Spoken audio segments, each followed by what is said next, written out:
The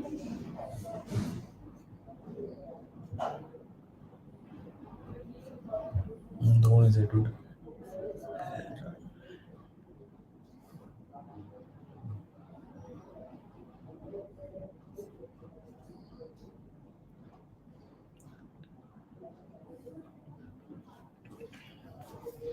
Hi all, good afternoon, and welcome to this webinar series which we are planning to have regularly in Hocalwire. We have been working with close to 100 clients, predominantly in India in the news domain, and we have been working with close to 400 million page views a month based on all our clients put together. And what we realized is a lot of our clients invariably have been asking us about how to improve SEO, how to improve their revenue and things like that. So we have come to a conclusion of creating content.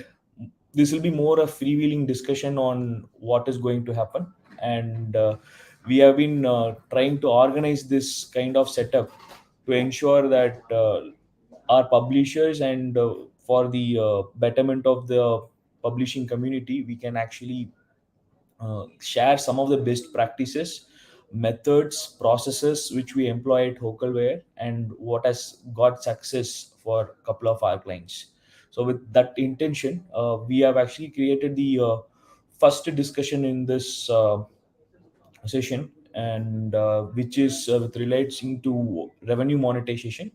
And aptly, we have called this best practices for monetization for the digital publishers. And me and my co-founder Ashwani will be going through this discussion. Feel free to type in your comments. Feel free to post your questions in YouTube or Facebook wherever you're watching this. And you can also write us to Vinoth at Hocalwire or Ashwani at Hocalwire later on, and we can actually answer your questions regarding the same. So without further ado, let me jump directly into the presentation. So today, as I discussed, we will be looking at digital news revenues. What are the best practices in monetization? What are the various methods? What are the various ways?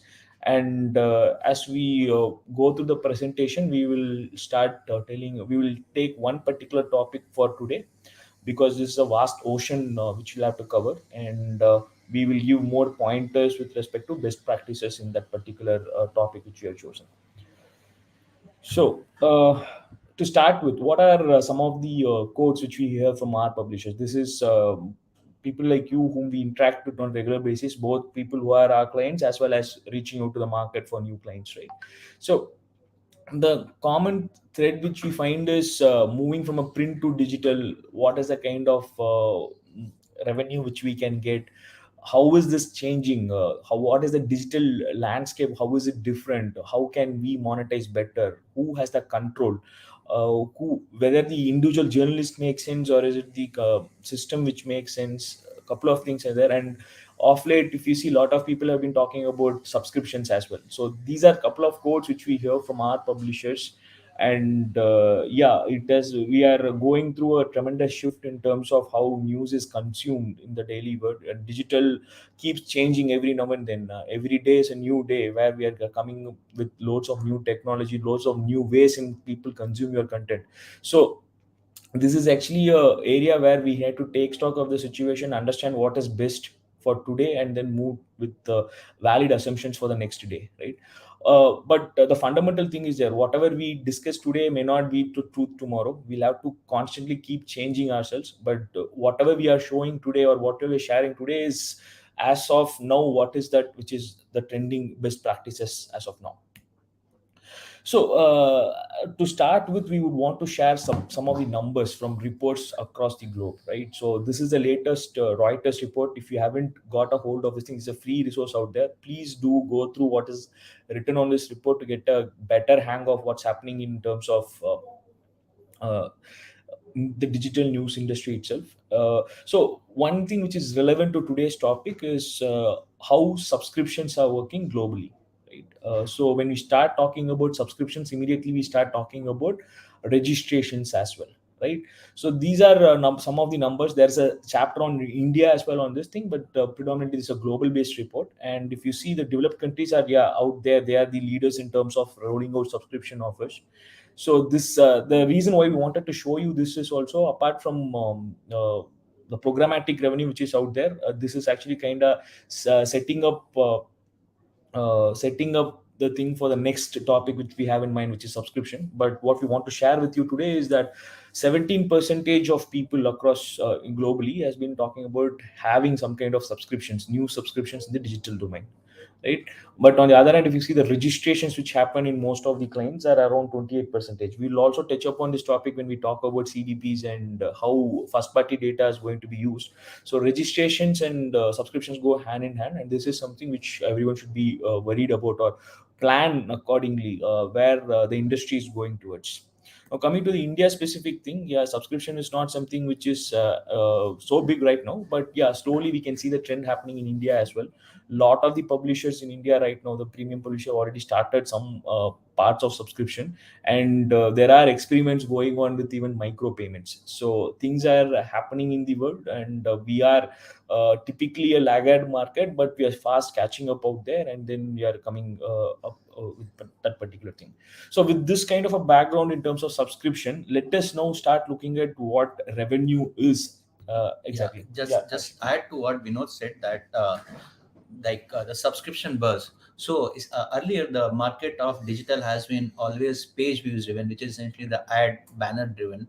But now we can see the 17% users, as the Reuters report said, that is user driven. So and if you look at how Google Analytics has changed over the period from GA to Universal Analytics to GA4, it is all data is going to be user driven in future, where number of users will be more important than number of page views. That is what essentially drives your subscriptions. Now, going forward, when we start talking about subscription, what is the other end of the thing, which is predominantly with people know, if it's not subscription revenue, then they fall back on ad revenues, or mostly in ad revenue also, apart from own banners which you can source, people typically talk about programmatic revenue, right? So but the moment you start talking about programmatic, we'll be covering that in detail today, but the moment it comes to programmatic revenue, people immediately talk about CPMs and CPCs, your cost per clicks and cost per milli, right? So what is that you get based on number of page views we have. Now, there is this, so we have been talking to publishers. There are quotes like, why is that someone else is getting more money when they are getting less page views than me, right? So we have a publisher called Live Law, who's actually targeting the premium segment, which is essentially law related content, right?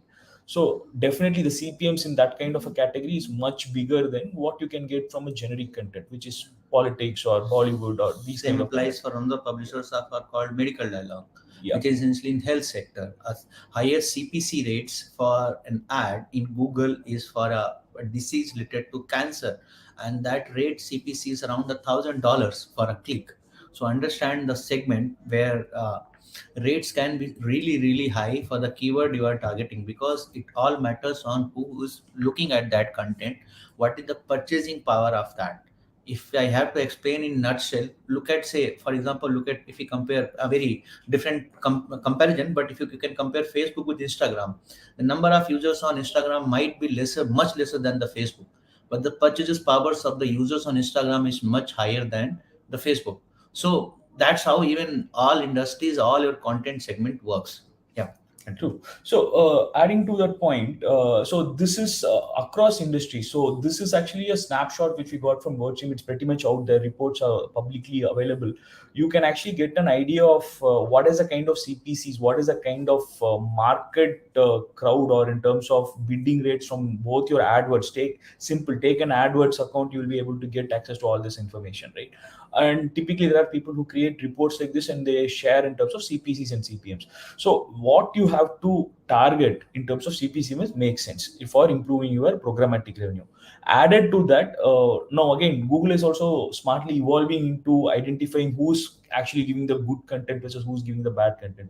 So you will probably have to read about what a Google EAT score is, right? EAT score, and then understand whether you are, first of all, authoritative in the content which you put, and if so, how good will your content be making money for you, right? So this is a quick snapshot of that.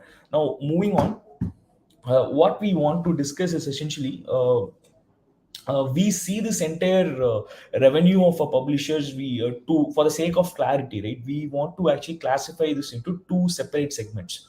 One is a brand like segment, another is a user led segment, right? So overall definition would be something which I have, the traditional way print has been working is a branded segment, right? I have access to distribution, I can get ads from someone and then put the ads to reach the audience which I'm, that is a brand-led segment, right? Where the revenue comes to me not from the individual thing but from the brands directly through advertisements, advertorial content, and things like that, right? A user-led segment is where the user directly gives me money for the work I'm doing. So we can equate this to how you pay 5 rupees to buy a newspaper, right? The same way a programmatic revenue of how the a way in which subscriptions, for example, is a way which is user led, or a donation from the end user, right? Those are things which we will classify under the user bucket. This also basically get into your analytics mindset, where I was telling earlier that page views versus users. So brand led revenues generally targets on your page views, number of impressions for that content, particular content, if it is an advertorial or if it is an ad, number of impressions and clicks. So all that is driven by, if one user clicks on say one ad 10 times, your revenue might be 10 times for that click. Whereas if it is user led revenue, one user will give you one piece of revenue at once. So the mentality of how you see your publishing platform has to change if you are targeting either of the revenues.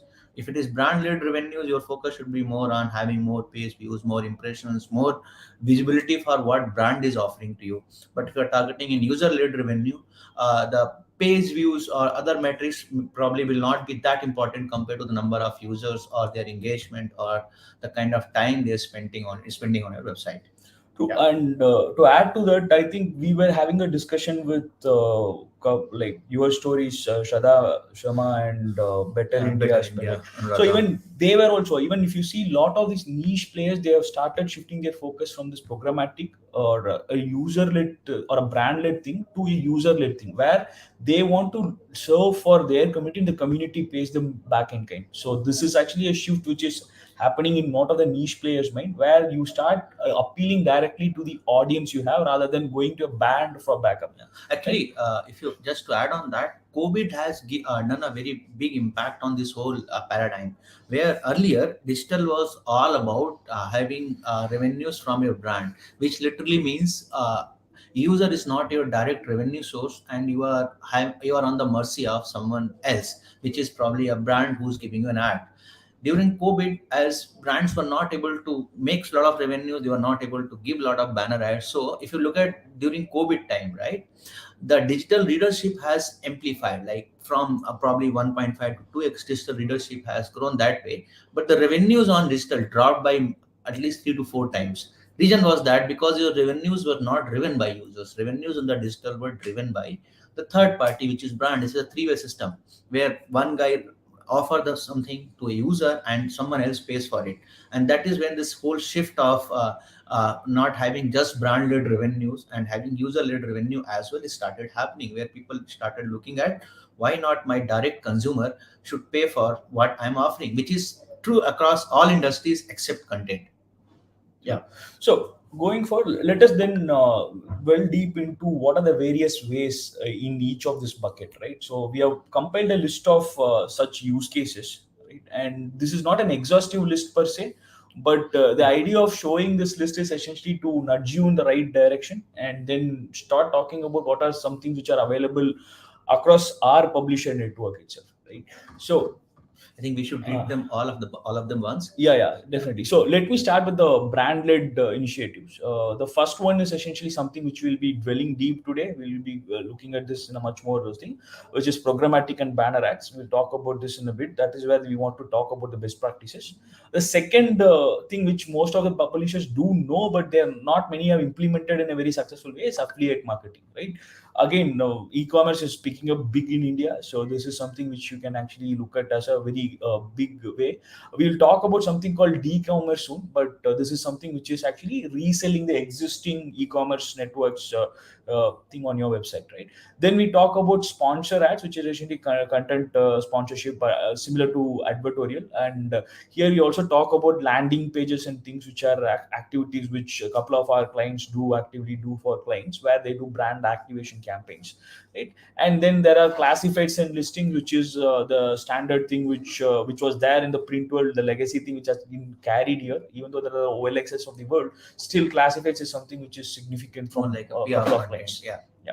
Then we talk about consultancy service, which is again a different form of a branding exercise itself, masquerading under content kind of a game, which is actually pretty prevalent with most of our especially niche publishers, people who are in the finance side or any niche segment, right? So that for them this is something which has been working out, especially guys like live runner, where we can actually talk about advertorial or media consulting content. Apart from this thing, they claim outright that this is a sponsored content, and they do content like that, right? And then we talk about surveys and research reports, which are actually ways in which we can actually monetize from the brand.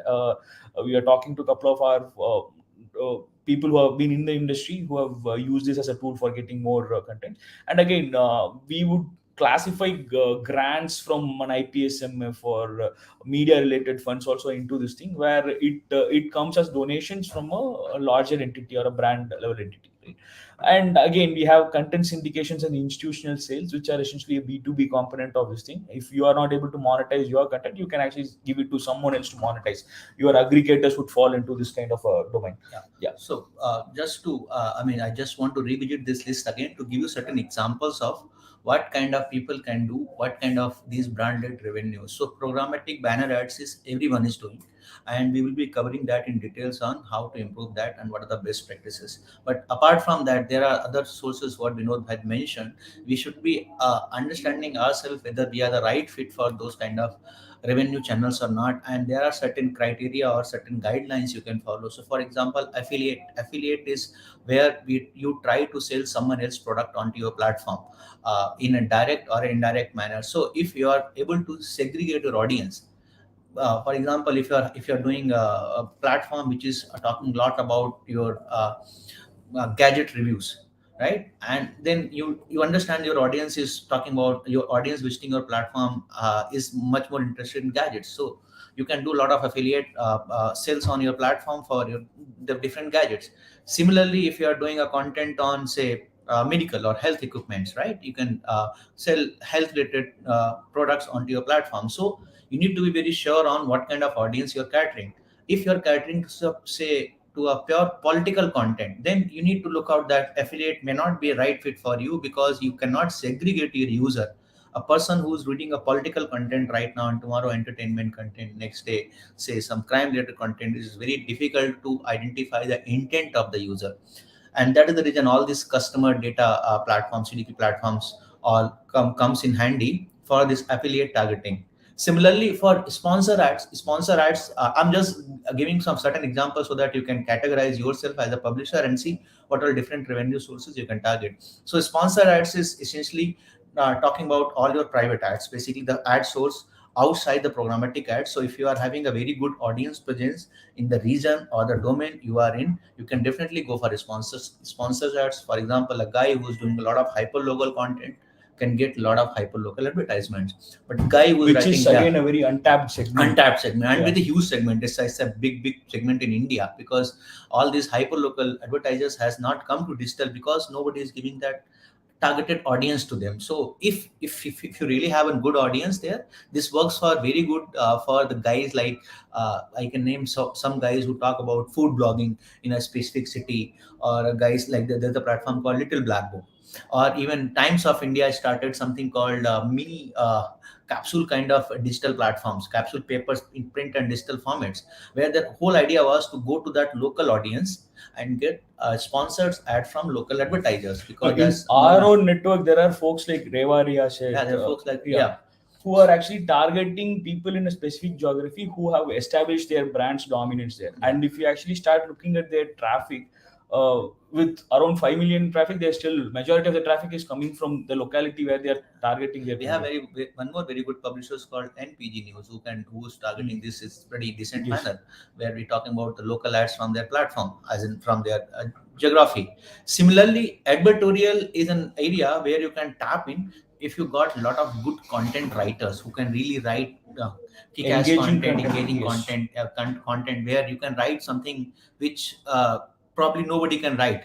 So if you are having that kind of expertise, you should definitely tap into editorial Yeah, content, there is a brands. slight difference in writing for content from a news perspective versus an advertorial. Yes. Probably there are a lot of training material also out there, but and there are certain things which uh, portals like Facebook and Google also want. They want to outright tell call something as sponsored content things. But yeah, But but that is also a very having way. said that, advertorial should also be an SEO friendly content. People should be searching for it. Advertorial is all about putting a brand's right image. The content should put a right image for the users without making them confused or without making them have an impression that it's a PR content. That's your writing skills. That's advertorial are essentially much better form of your opinion articles. So you are writing an opinion like a fact is what an advertorial would mean. Yeah, I mean that's my understanding. True. Yeah. So Yeah. now coming to the second set of things, right, which is essentially a user-led model, right? So here the first thing which comes to your mind is essentially subscriptions or micropayments. Micropayment is a in thing right now. I think a couple of startups also come into the space. But yeah, we will probably cover this in detail in our next series in the same interaction series. The other thing which is there is membership. We haven't seen too many people in the Indian club, which is that probably News Laundry already has this. They have some kind of membership orient. This is not actually the traditional subscription format. This is essentially something which makes you belong to a community or more like an evangelist for their brand, like that. A good example would be Texas Tribune. They have done an activation campaign which is really good, right? That is something which has already been there. Then we also talk about again, what are the other ways in which directly the users can actually Actually, a send couple the of our brand. publishers are doing membership.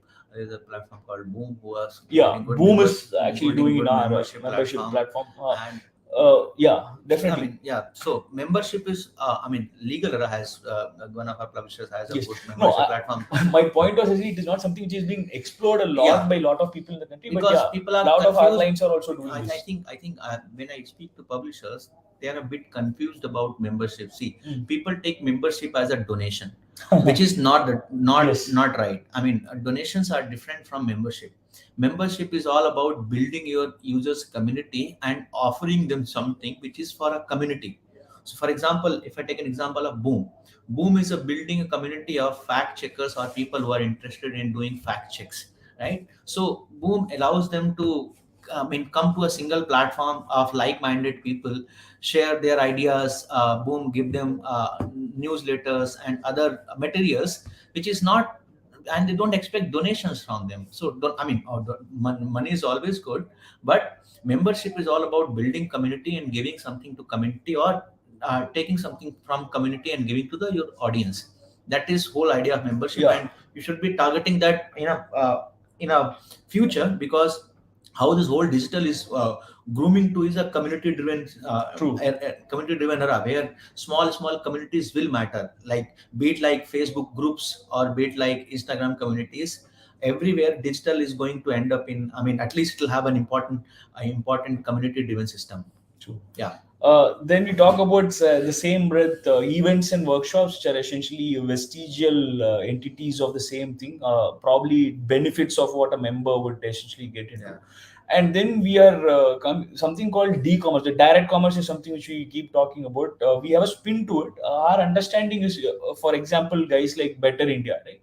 they have a e-commerce portal which is of their own products, their own brands being promoted on their website. So this is actually a good thing, because see, end of the day, if you start looking at e-commerce out there, they are also getting into private labels, right? So your Amazon, be it your Amazon or your Flipkart, all these guys are actually now having private labels of their own.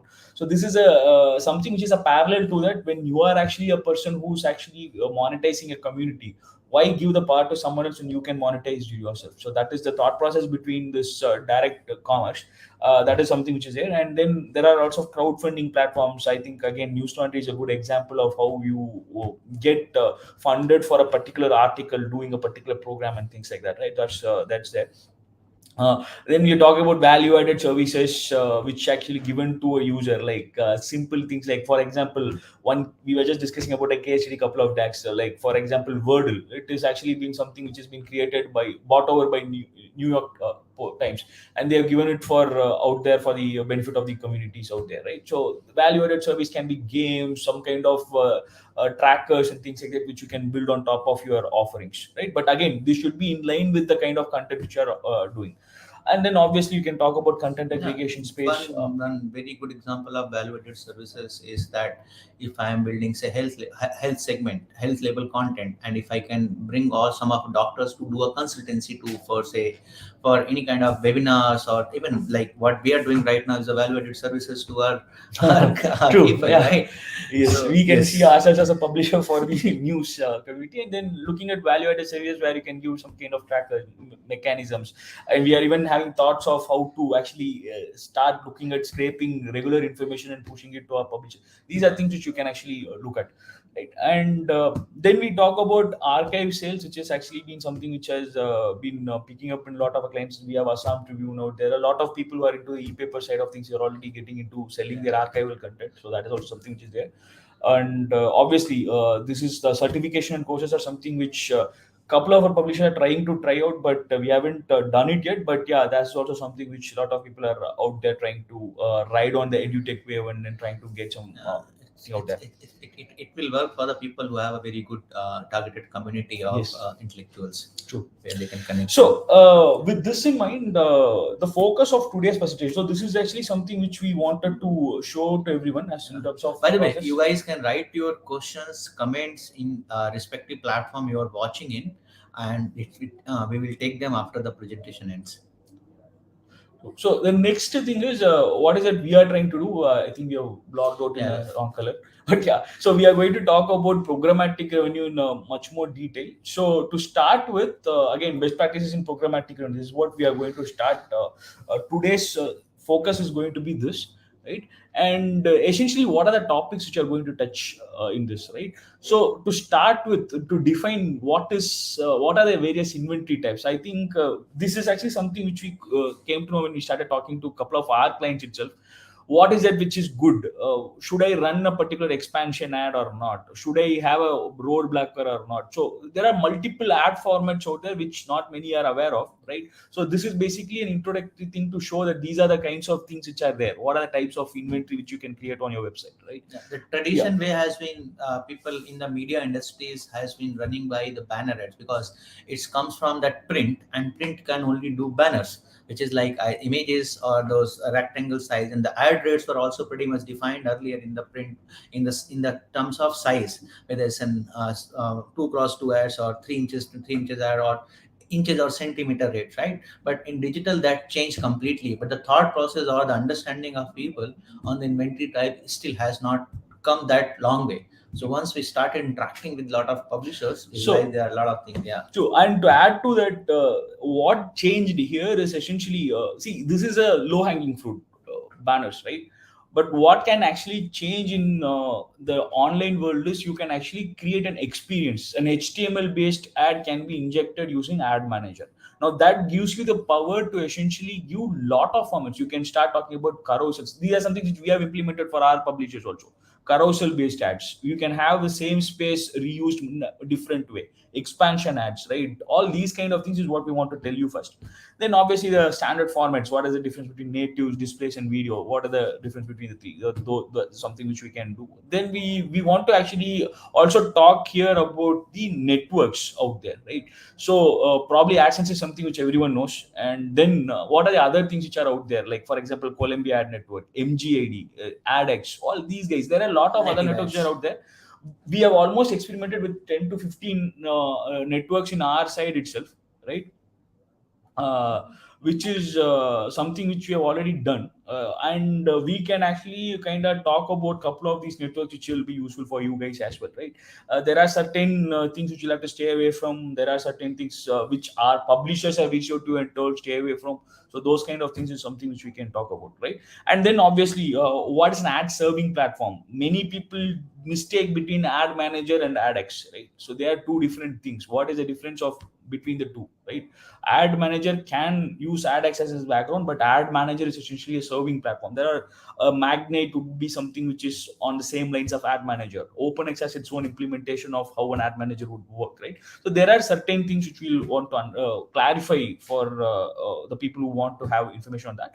And then we talk about the metrics part of this, which is essentially the most important thing in terms of understanding where you are, what you're doing, whether you're doing it right, wrong, what are the numbers to look at, where is the areas which you have to focus. That is something which we want to talk about. And once that is there, we will concisely talk about what are the best practices which we have learned, or we are still learning from both ourselves as from whatever we have interacted with our clients. So this is something, the agenda of what we are going to focus on in terms of the best practices in programmatic. Now, to start with inventory types, actually want to take this. Yeah. All right. So just I have mentioned few list of inventories. Obviously, inline banner ads is what everyone knows about. That we want to put that from traditional print system where we talk about banner ads, or mostly driven by the government or private ads. Again, the banner ads in your websites, inline banner ads we call them, right? That is what everyone is knows about. So I'm not going to talk about that, because that I believe everyone who's in digital should be knowing. Other good ad formats which I mentioned, few of them here is roadblocker ad, sidekick ads, flying carpet ad, pop-up sticky jacket ads, slider ads. Why I wanted to cover all these ad format is, one, we need to understand what all different engagement formats for your basically ads, programmatic ads, how differently you can engage your user. Two, understanding the impact it can create on your revenues. You need to understand whether a banner ad will give you more revenue for particular banner or particular ad, or a roadblocker ad, or a sidekick ad, or different formats, right? So idea of all these ads is to either, increase ultimately your revenues by either incorporating multiple ads in a single ad units, incorporating a bigger ad unit to a small area, incorporating an ad which creates out of the box impact, like in the form of pop-up, or creating a full size ad before user can land to website. You would see a lot of times, I would see guys like Times of India, NDTVs will have this kind of ads. So I'm just showing you the snapshot of each of these ads one by one. So essentially, roadblocker ads look something like this. If you open a website, you will see a full screen ad which will be running to you for 10 to 15 seconds, 30 seconds, based on a countdown timer, and it will auto close. This is like one of the most performing ads for people, but it has an impact on your or users engagement as well. A user which is who's actually forced to look at this ad without closing it. There are a couple of publishers who will put a roadblocker ad with a skip button. Then there are publishers who will force you. It is more like on YouTube, you get an ad where you can skip that, and then there are an ad which says no, your video will play after 2 minutes. So similarly, you can have a roadblocker kind of ad in your websites as well. This is one of the highest impacting ad which can give you revenues.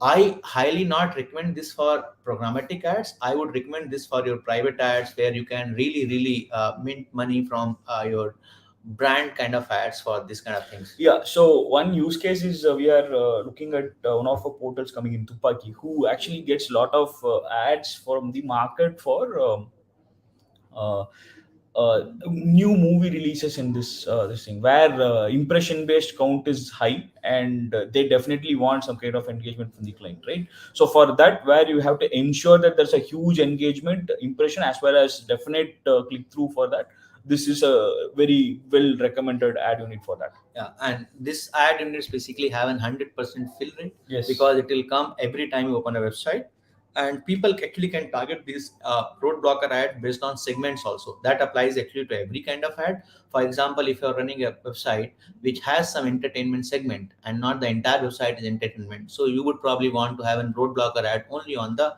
landing pages which are related to entertainment and not on the entire website. But again, depends on your individual's ad choices. Yeah. Good. Second is sidekick ad. This is an interesting ad format, and this is used by not just ads, even with the this push notification people as well. I have seen one of our publishers using iZoto. Yeah. Yeah, one of our publishers using iZoto are having this iZoto subscription pop up coming like a sidekick ad. So essentially, what sidekick ad does to you is it will take out your screen, half of the screen, and present that entire ad half of the screen. So it is a half, you can call it half road blocker as well. Your half of the screen is still accessible, but the sidekick ad will take a prominence, push in, and automatically goes off. You can see this ad in action. Couple of our publishers as well. I have seen this in India Today. I have seen this in So NTV. Yeah. there is also this is also called as an expansion ad Yeah. in this thing. This is if you actually go to premium ad advertisers, they actually Yeah, work on we this call as it well. sidekick ad, they call it sidebar ad. Expansion, There are sidebars, multiple yeah. names, and it function in multiple formats. One format of this is it pushes the content to left, entire website to left, and take the space. Some places people may want it to overlap as well, where they will say that let this ad overlap the content half, and people can still engage with the half content. So this is another very engaging format of the ad, and can generate good revenues for your promotions.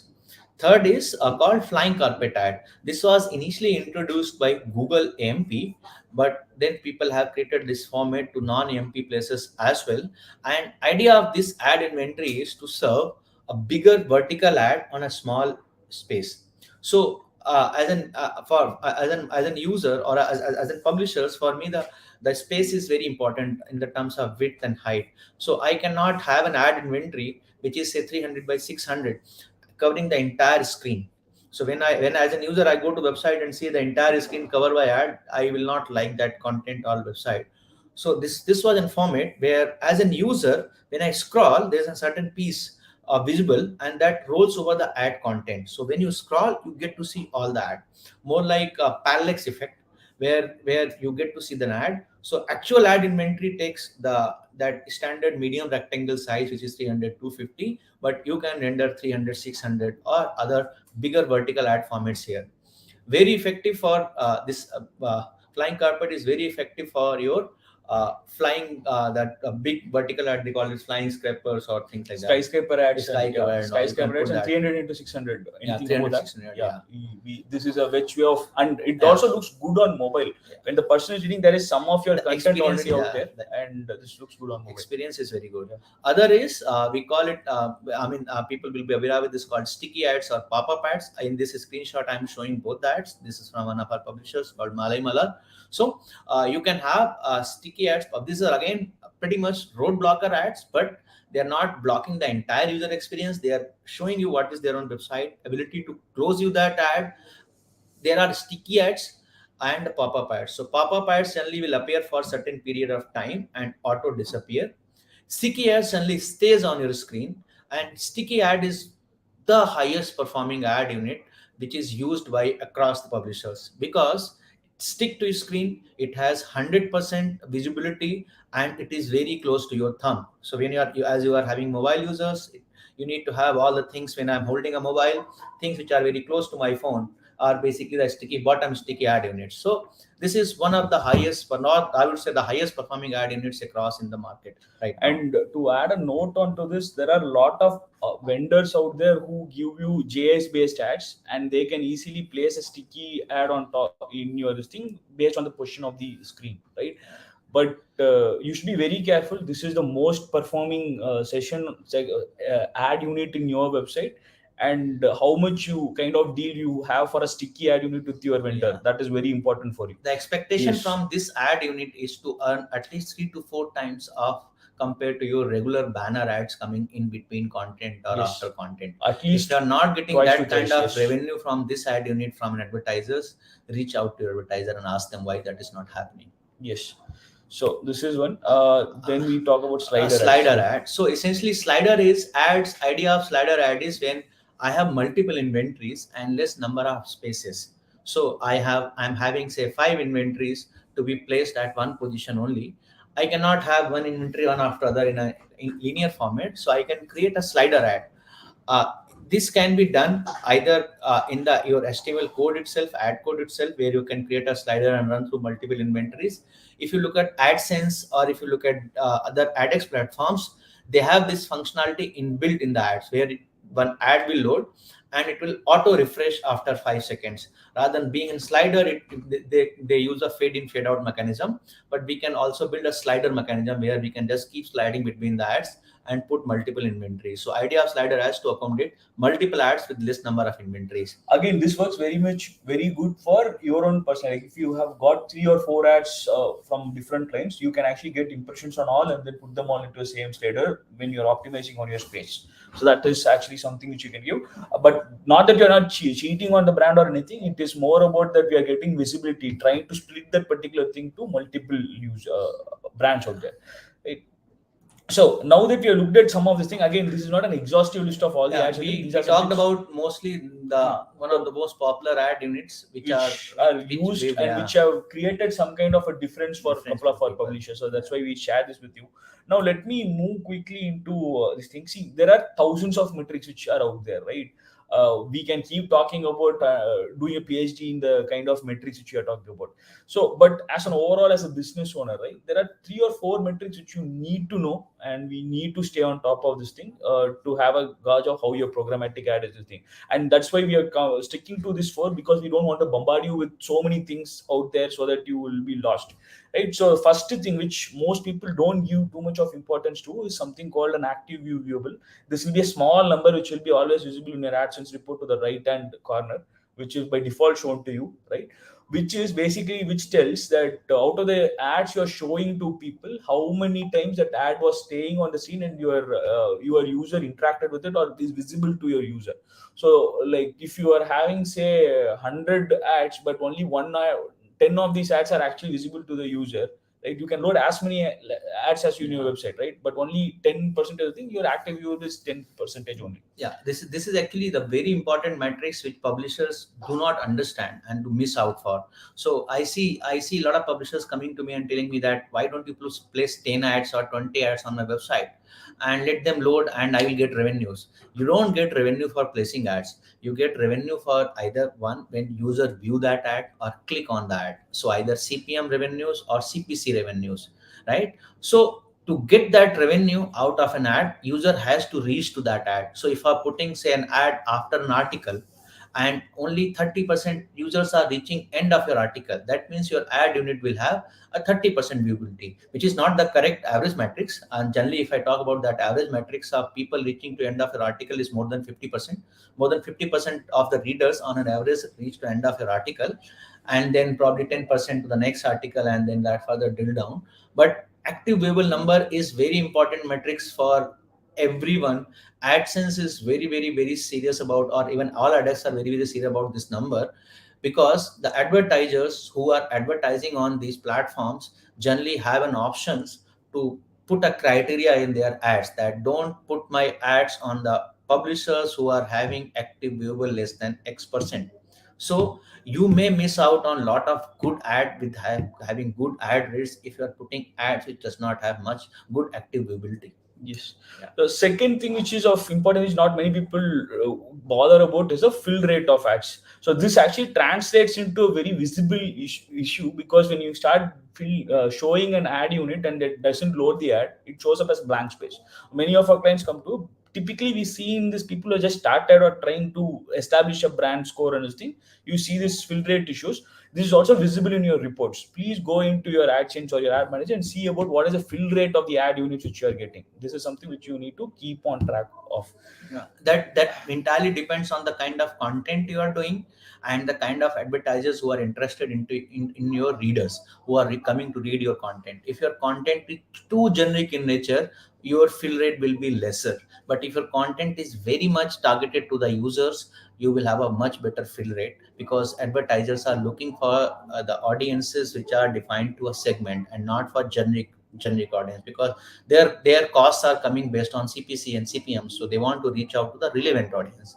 True. So, on the same sense, right, when you're talking about content and how that is going to impact your fill rates, we'll probably talk about CPs and CPMs. This is where we showed you the first slide about what is that keywords which are getting good market value out there, right? Those CPCs and CPMs are market standards we have shared, and what is your CPs and CPM should be compared accordingly, right? Now, if you are talking about something which is out there in the market and you are also doing the same thing, right? So that is something which we can actually look at, right? So this is where you need to start looking at what are the things which you are getting, and your content, how is it working with the market CPCs. That is something which you need to look at. So essentially you need to look at whether are you getting the ads from the good advertisers or not, which essentially will show how good CPCs you are getting and CPMs you're getting. This translate into your direct revenues.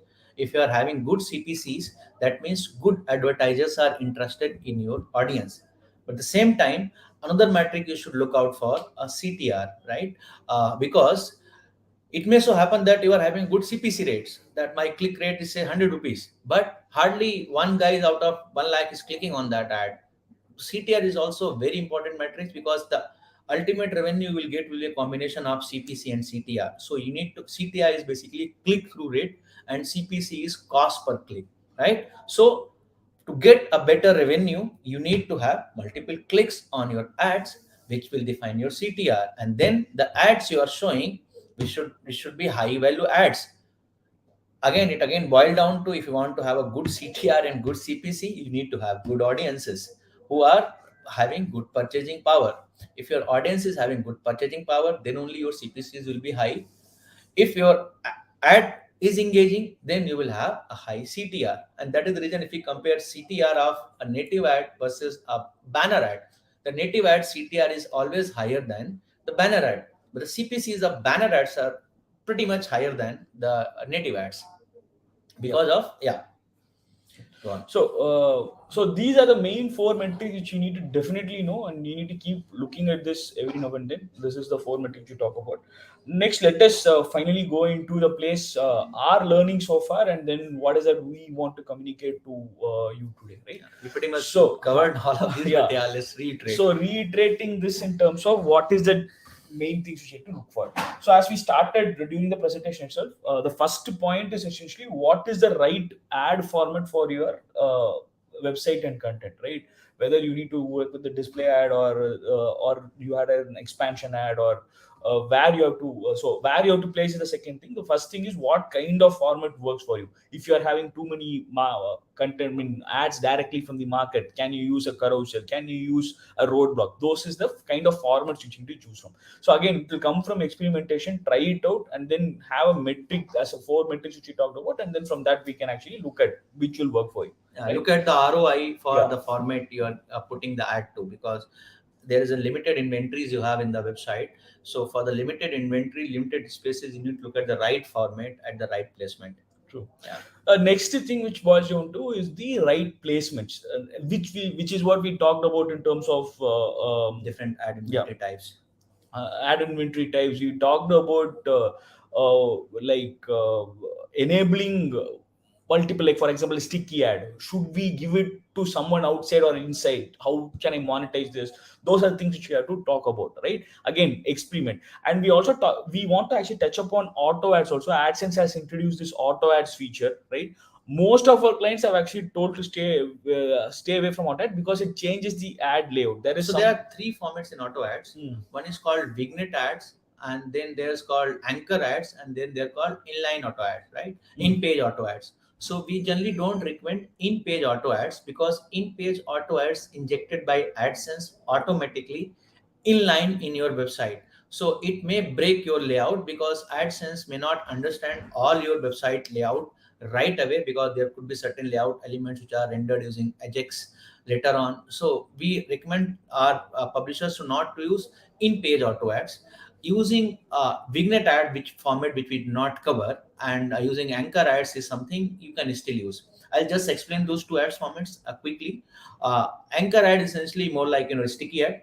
What we see, we programmatically look at an sticky ad. Google has another ad format called anchor ads, which basically slide down either from bottom to footer or from the header part, slides down, show the ads, and slides up. That Google call it anchor ads. Other format is vignette ad, which essentially Google triggers when you click on a link and you are in transition to another page. So these two ads essentially does not impact your user from reading the content, and that is the reason it's okay if you are using those two ad formats. But if you are going for an sticky ad, you don't need an anchor ad because you are already taking that inventory with someone else. Vignette ad is still you can always use in auto ads. Yeah, Yeah. Next thing is essentially networks of choice. We talked about briefly what are the networks out there, right? So there are certain networks. For example, one notorious network across all our clients is MGID. We have tried with a lot of clients where they have given negative feedback on the kind of ad pictures which are coming there. So right now, if you see, most of our clients are okay with the Colombia, which is again Times reselling setup, and then we have a deal with OpenX, which is not predominantly in Indian, but it's okay. But then again, predominantly the thing which is using in India is AdX setup. And then there are people who can actually participate in header bidding to specific use cases. As Hocalwire, we are also going to get AdX soon, and then we'll be rolling out AdX to a couple of our selected partners as well, where we can monetize this, with much more premium inventory by participating in header bidding in most of these networks out there. So this is something which you'll have to have a thorough understanding of. Then we talk about some kind of experiments, which is basically A/B testing. A/B testing is like a fancy way of telling that I will try something for some time, and then if it works, I works. I will do it for 10% of my people, 20% of people, like that. That's a fancy way of telling that. But essentially, yeah, A/B testing is something which many people are adopting actively to see what is the best fit for them, right? Then we talk about impact of website functionalities.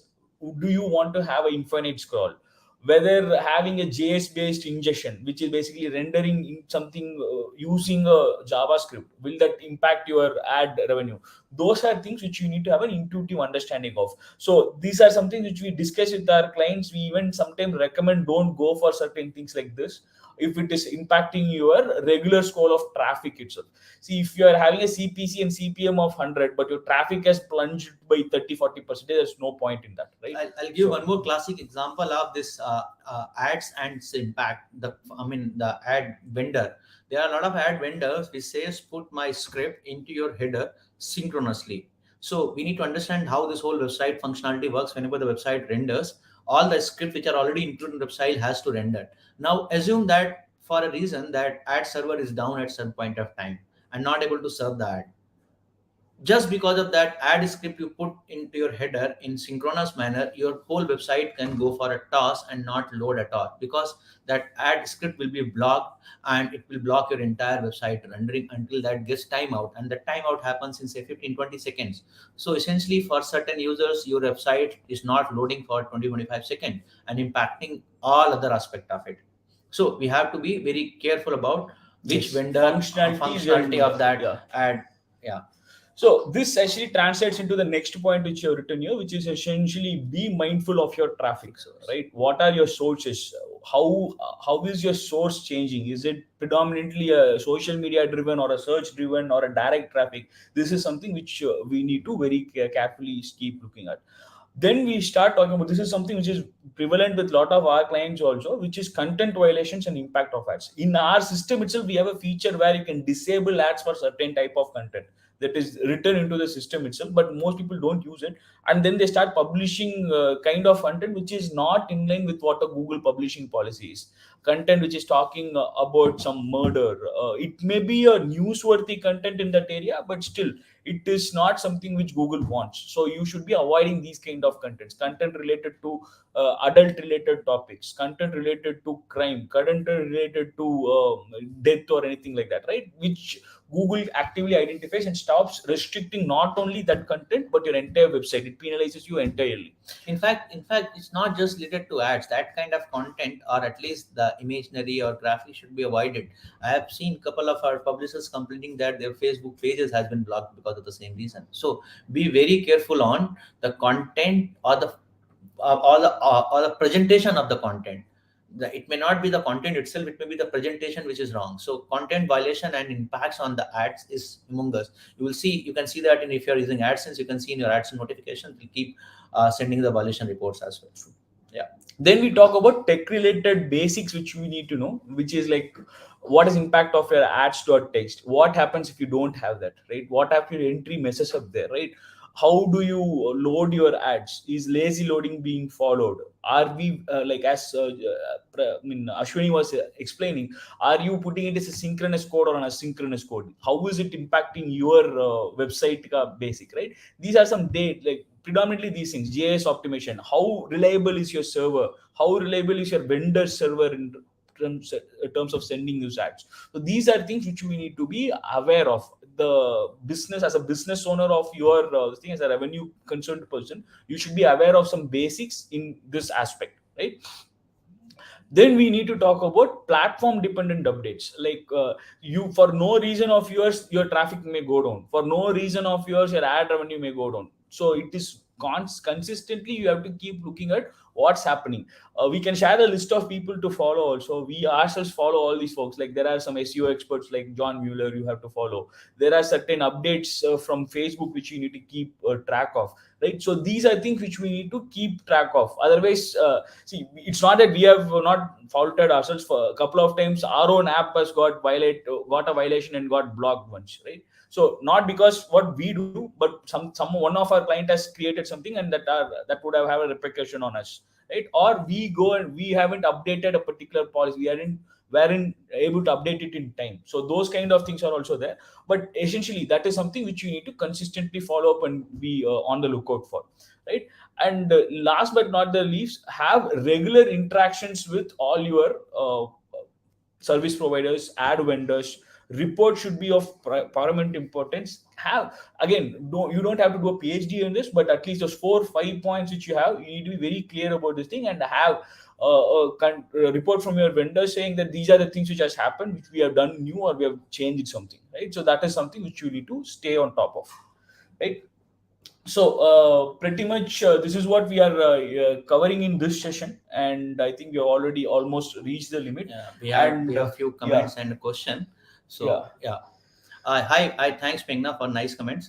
Hi, ma'am.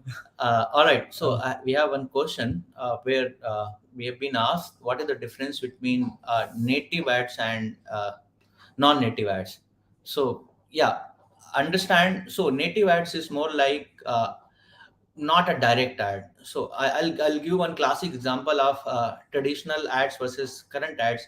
If you remember, earlier we used to see for a car ad from Tata, you will have one big banner ad which says Tata, right? I mean, you'll see one billboard outside on the road which will just say Tata, and then essentially time changes, and then they change that ad format from where you will see one happy family with two kids standing there smiling, and then small written Tata lightening up the family or things like that. So idea is between native ad and non-native ad is that native ads creates engagement with you by directly not promoting the brand. They will create some content which will look like a relatable content to your interest, which will not be a direct ad selling to you. It will be like an engaging headline, engaging image, which will take you to the journey which they want you to take, but in an engaging manner.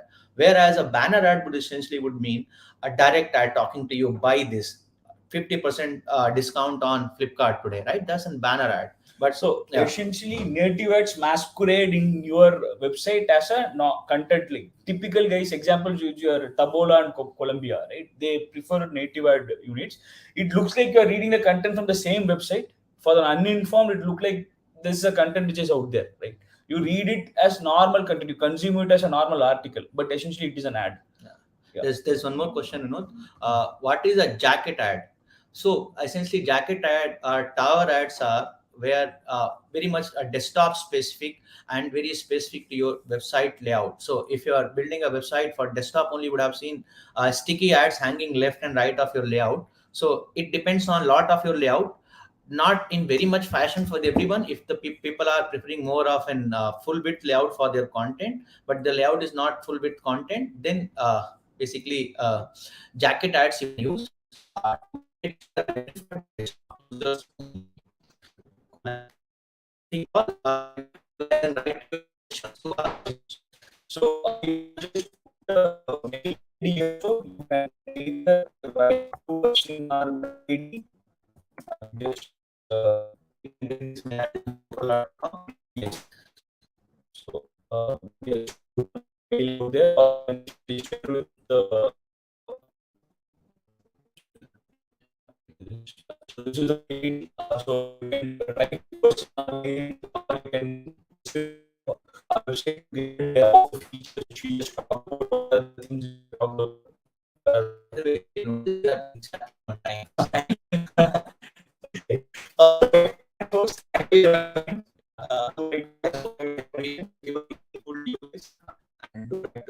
And we'll be soon having a session where we'll be talking about the subscriptions, subscriptions and registration. How it has helped a couple of our clients, and who has not served a couple of clients, who can do what in the We'll be subscription talking a side. lot about Paisa. Yeah, mostly we'll start with Paisa. Thanks, All guys. right, guys. See Thank you. you. Bye. Bye. Have a great day.